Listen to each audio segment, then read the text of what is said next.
सुलेखा और केशव ने मोतीनगर में एक नया घर खरीदा था। पहले वो दोनों किराए के मकान में रहा करते थे। नया घर था तो काम भी बहुत था। घर का सारा सामान इधर उधर फैला पड़ा था। उनके पास एक कुत्ता भी था जिसका नाम शेरू था। केशव, वहाँ से यहाँ सामान शिफ्ट करने में बहुत हालत खराब हो गई। मैं बहुत थक गई हूँ। किसी नौकरानी का बंदोबस्त करो ना। सुलेखा, हम यहाँ अभी अभी नए आए हैं, इतनी जल्दी नौकरानी मिलना मुश्किल है। तभी दरवाजे की घंटी बजती है। सुलेखा दरवाजा खोलती है। कौन हो तुम? वो औरत काम वाली होती है, शांति। मेम साहिब, मैं नौकरानी है, शांति। हैं? नौकरानी? इतनी जल्दी? केशव, जल्दी इधर आओ। अभी हम नौकरानी की बात कर रहे थे और देखो ना, नौकरानी आ भी गई। अरे सुलेखा, अभी तो हम यहाँ नए नए आए हैं, इसे कैसे पता कि हमें नौकरानी की जरूरत है? तुम ज्यादा मत सोचो, बस मुझे नौकरानी मिल गई और क्या। मैंने आप लोगों को यहाँ आते देखा। नए नए आए हैं तो नौकरानी की जरूरत तो होगी। मैं इसी सोसाइटी में काम करने आती हूँ। अच्छा ठीक है, तुम आज से ही काम शुरू कर दो। आज से क्या, अभी से। ठीक है। शांति को देखकर कुत्ता भौंकने लगता है, पर कुत्ते पर कोई ध्यान नहीं देता कि क्यों भौंक रहा है। सुलेखा आराम से सोफे पर बैठ जाती है। केशव ऑफिस चला जाता है और शांति काम में लग जाती है। सुलेखा को ये पता नहीं था कि वो नौकरानी नहीं, एक चुड़ैल है। दिन में वो नौकरानी बनकर रहती और रात को चुड़ैल का रूप ले लेती। मालकिन, मेरा कोई रहने का ठिकाना नहीं है। मैं बहुत गरीब हूँ। क्या मैं यहीं रह सकती हूँ आपके घर में? ठीक है, रह तो सकती हो, पर यहाँ ज्यादा जगह तो है नहीं। तो तुम स्टोर रूम में रह सकती हो। बस, मुझे और क्या चाहिए? मेरा काम तो हो गया। सुलेखा को शांति कुछ अजीब सी लगती है, पर वो इतना ध्यान नहीं देती और अलमारी में कपड़े रखने लगती है। और शांति रसोई घर में काम कर रही होती है। शाम को केशव भी ऑफिस से घर आ जाता है। दोनों खाना खाकर सो जाते हैं। सुलेखा और केशव सो रहे होते हैं तो सुलेखा को कुछ आवाजें सी आती हैं, तो वो उठ जाती है। ये अजीब सी आवाजें कहाँ से आ रही हैं? उठकर देखती हूँ कौन है। कोई नहीं होता। आवाजें भी बंद हो जाती हैं, पर कुत्ता अभी भी भौंक रहा होता है। इस शेरू को क्या हो गया है? जब से यहाँ आए हैं बहुत भौंक रहा है, पर जो आवाज मैंने सुनी कहीं से तो आ रही थी। चलो छोड़ो, नौकरानी होगी। फिर सुलेखा वापस अपने कमरे में जाकर सो जाती है। फिर तभी वो खटखट की आवाज जोर जोर से आने लगती है। अरे हद हो गई, ये काम वाली भी ना पता नहीं इतनी रात को क्या कर रही है। सुलेखा काम वाली के कमरे में जाती है। कमरे का दरवाजा हल्का सा खुला होता है, तो वो उसमें से झांक कर देखती है। वो काम वाली को देखकर बहुत डर जाती है। वो देखती है कि काम वाली ने एक चुड़ैल का रूप ले लिया है और वो चूहा पकड़कर खा रही है। सुलेखा केशव को उठाने जाती है। केशव उठो, वो नौकरानी। क्या हुआ नौकरानी को? सोने दो ना, अब इतनी रात में भी क्या नौकरानी से काम कराओगी? अरे नहीं ना, तुम सुनो तो, वो नौकरानी अपने कमरे में चूहा खा रही है। हैं? सुलेखा, तुमने कोई बुरा सपना देखा होगा। सो जाओ और मुझे भी सोने दो, सुबह ऑफिस भी जाना है। क्या पता मैंने जो देखा वो मेरा वहम हो।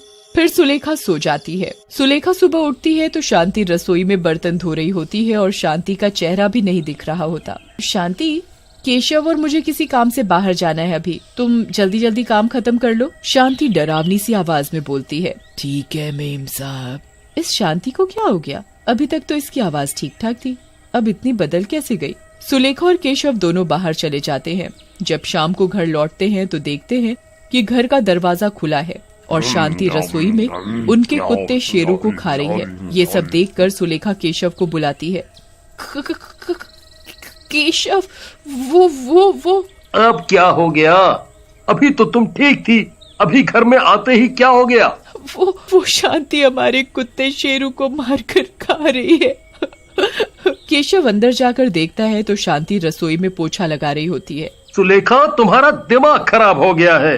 देखो जरा, वो बेचारी तो पोछा लगा रही है। सुलेखा को कुछ समझ में नहीं आता कि उसके साथ ये क्या हो रहा है। फिर वो अपने शेरू को देखने जाती है, पर उसे शेरू कहीं भी नहीं दिखता। सुलेखा मन में सोचती है कि अगर फिर से केशव को बोलूंगी शेरू के बारे में तो वो फिर से मुझ पर गुस्सा करेंगे। रात हो जाती है, दोनों सो जाते हैं, पर सुलेखा को नींद नहीं आ रही होती, तो वो खिड़की से बाहर झांक रही होती है। तभी क्या देखती है कि शांति सोसाइटी में चुड़ैल बनकर घूम रही है।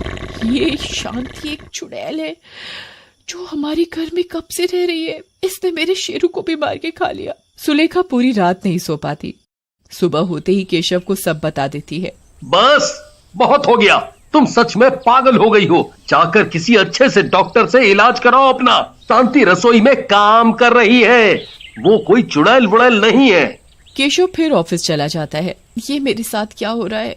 केशव को तो कुछ नहीं दिखता। मुझे वो शांति बार बार चुड़ैल दिखाई देती है। मुझे इस शांति पर नजर रखनी पड़ेगी। अगले दिन शांति रसोई में काम कर रही होती है तो सुलेखा केशव के लिए नाश्ता बना रही होती है और शांति पर चुपचाप नजर भी रखती है। तभी देखती है कि अरे चीनी तो खत्म है, अब केशव के लिए चाय कैसे बनाऊं? हाँ, पड़ोसी कब काम आएंगे, पड़ोसियों से थोड़ी चीनी ले आती हूँ। सुलेखा चीनी लेने पड़ोसी के घर जाती है और घंटी बजाती है। पड़ोसन दरवाजा खोलती है। हेलो, मैं आपकी पड़ोसन हूँ। मेरा नाम सुलेखा है और हम यहाँ अभी कुछ दिन पहले ही आए हैं। अच्छा, अंदर आइए ना। अच्छा, आपने बोला कि आप कुछ दिन पहले ही यहाँ आए हैं। कौन से घर में आए हैं? वो 2 घर छोड़कर जो घर है ना, वो ही। इतना सुनते ही पड़ोसन चौंक जाती है। वो घर? क्या हुआ? आप इतनी घबराई हुई क्यों लग रही हैं? आपको पता नहीं कि वो घर तो सालों से बंद पड़ा था। उस घर में एक चुड़ैल है, वो भी एक नौकरानी चुड़ैल। क्या? कौन नौकरानी? बताओ ना सब। जो घर आपने खरीदा है वो घर 10 सालों से बंद पड़ा है। आप लोगों के आने से पहले जो लोग इस घर में रहते थे, उस घर में एक नौकरानी थी। उस नौकरानी की जो मालकिन थी, उस पर वो बहुत अत्याचार करती थी। उससे बेहिसाब काम करवाती थी। उसे बात पर मारती थी बहुत। खाने को भी नहीं देती थी ढंग से। बचा खुचा खाना उसे देती थी। गरीब थी वो बेचारी।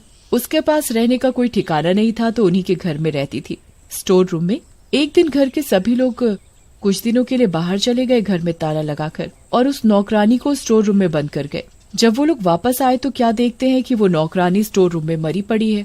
उसके मरने के बाद उस घर में सभी लोगों की लाशें मिली। सोसाइटी के सभी लोग यही कहते हैं कि वो नौकरानी मरने के बाद चुड़ैल बन गई। उसी ने मारा है सबको। उसे यहाँ सोसाइटी में देखा भी गया है कई बार रात को। सुलेखा ये सब सुनकर बहुत डर जाती है। आप ये सब क्या बोल रही हो? अच्छा, आपने उस नौकरानी का नाम क्या बताया? उसका नाम शांति। इस नाम की नौकरानी तो मेरे घर काम करती है। मुझे अभी घर जाना चाहिए। सुलेखा जल्दी जल्दी घर पहुँचती है तो क्या देखती है कि नौकरानी चुड़ैल के रूप में है और उसने केशव की गर्दन पकड़ रखी है। केशव, शांति केशव को छोड़ दो। उन्होंने तुम्हारा क्या बिगाड़ा है जो उन्हें तुमने ऐसे पकड़ा है? मैं मार दूंगी, मैं सबको मार दूंगी। शांति, हमने तुम्हें अपने घर में आसरा दिया और तुम हमें ही चोट पहुंचा रही हो। तुम्हारा घर नहीं, ये मेरा घर है। इस घर में कोई भी आएगा मैं उसे मार दूंगी।